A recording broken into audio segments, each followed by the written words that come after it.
你敢信吗？一个美国女生在 TikTok 上分享自己来华后的美好生活，直接炸出了一堆美国网友破防的评论。她说自己喜欢中国，怕合同变更让她回家，也就是回到美国，而支撑她底气的不过是在中国当外教的一份普通工作。 I signed a 1-year contract and I'm able to renew it or I can go back home. I'm out here all alone. I don't know the language, but I'm learning. So far I love being here. I fear I will be renewing contract. So I've been getting asked a lot, how did I move to China as an American? Let's talk about it. I moved here as an English teacher for kindergarten. So that's my job. I don't actually start until like 2 more weeks. You only need to have your 4-year bachelor's in any subject. It doesn't matter. You need to have a background check, like a non-criminal background check, and a TEFL certificate, which is like a 120-hour teaching certificate. And that's it. You need to get all your documents notarized and apostilled. Your employer or whoever recruits you, they do all the work permit stuff and whatnot. For my visa, I lived in San Diego, but I had to drive up to LA for the Chinese consulate. I had to go twice. First time to drop off my passport, I had to wait about a week, and then I went and picked it up, and you pay $140. I found my job on echinacities.com, but there's also other websites like Dave's ESL Cafe.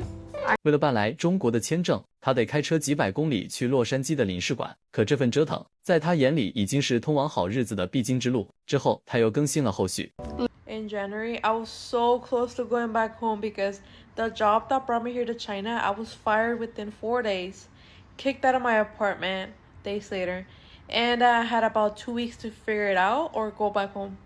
Thankfully, I secured a new job. It's already the 2nd week of April, and I can say I love my job because it allows me to live a good life here in China. I have a 2-bed, 2-bath loft apartment, and it's $245 for rent. I can eat takeout if I wanted to every day. It's like $2, $1, $3 depending on the meal.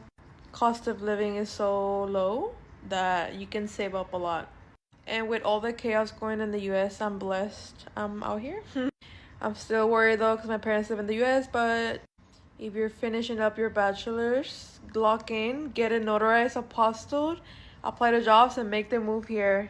Thank me later. 他说自己刚结束第一份外教合同，转头就签了新工作，语气里全是劫后余生的庆幸。他怕的不是换工作，是怕要回美国，怕的是好工作和美好生活的流失。他算了一笔账，月租$245，拿下带2位2居室房子，不用和陌生人挤公寓，不用每天醒来先担心房租涨了多少，吃饭更离谱，$1能吃一顿，$3就能点一份不错的外卖，换算成他在美国打3份工的时薪，这点钱连一杯咖啡都买不到。对比现在普通美国人的生活，同样的收入，要付占工资1半的房租，吃顿快餐都要精打细算，打3份工也只是勉强维持温饱，更别说攒钱谈未来。而在中国，他不用再被账单追着跑，不用再为生存耗尽所有力气，这份低成本的体面，是他在美国拼尽全力也换不来的。更扎心的是，另一个博主分享的零成本出逃攻略，也侧面印证了这种无奈没钱的人如何逃离美国，靠线上教英语攒钱。You want to leave the United States but don't have money? Here are some ideas. Stop paying all of your bills.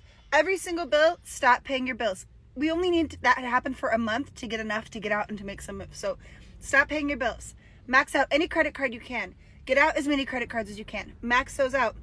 If you do not have a degree, figure out what community college in your state, because in-state tuition is cheaper. Figure out what community college in your state offers the lowest tuition per credit. Sign up to go to school. Whether you go all the way for years and get a bachelor's or you just use this as a cash grab, it doesn't matter, right? But if you sign up for school, you're going to get about $3,000 every 3 months. That's more than enough money to live comfortably. That's how I first moved abroad, is just going to school online. So we're stopping our paying our bills. We're maxing out our credit card. We're signing up to go to school online. If you already have a degree, amazing. You're going to China, South Korea, Vietnam, or Thailand, and you're teaching English in person. You're getting a teaching English as a foreign language certificate in person in that country, and you're teaching English in person. South Korea and China, you're making so much money. People save like $30,000-$40,000 a year. They save. So if you've got a degree, any degree in anything, it's got to be a bachelor's though. We're teaching English in Thailand, Vietnam, China, South Korea. Ooh, if you are under 30, listen to me. If you're under 30, you go right now to the holiday work visa in Australia and New Zealand. Each country will give you up to 2 years. So that's 4 years. You work in a regular ass job. You're working at a farm, at a bar, at a coffee shop. You work in a regular job and they're paying you $25, $26 minimum wage. So if you're under 30, holiday work visa, you can get approved for the visa in a week. You go down there, get a job. Listen to me. Under 30, that's your ticket. Okay, so we have stop paying your bills, max out credit cards, go to school, get that as a cash grab. If you've got a degree, teach English in person, teach English online. There's a company called Preply, Preply, Preply. You don't need to have any degree and you don't need to have a teaching English as a foreign language certificate, and they will hire you. So you could teach English, Spanish, any language you speak, you could teach it on Preply. Okay, so that's what we're doing. We're stopping paying our bills. Stopping paying your bills for a month alone is going to be enough money, bare minimum, enough money to get you on a bus ticket out of this country to Mexico, get you in a tent set up at a beach town, get you teaching English online, making some money until you're collecting enough money to do a next plan. So even by just not paying your bills, babe, if you own a home, that's all you need right there. If you own a home, rent that sucker out. Don't be a fascist, shitty landlord. Rent that sucker out for community wage. I've met so many people who live abroad just because they were able to buy a home at one point in their life. I'm sure I'll have more ideas. I'll put them in the comments, but you can do it. This money is a construct. Money is a construct. Don't worry about your U.S. debt. Don't worry about your U.S. credit card bills. None of that shit exists outside of the United States. We're getting a cash grab and we're getting out. You can do this. I believe in you.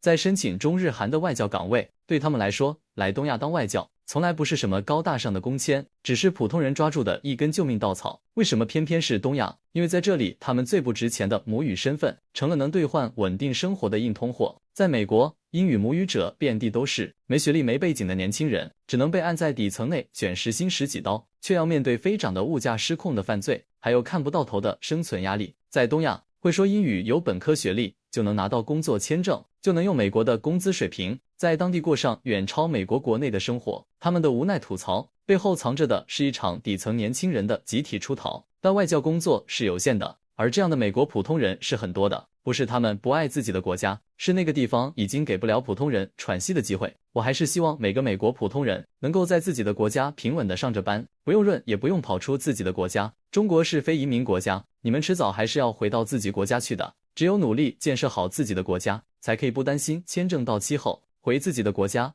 中国欢迎大家来旅游交流，但是太多的外教，中国也用不到啊。外教工作机会嘛，你们看看日韩和越南怎么样？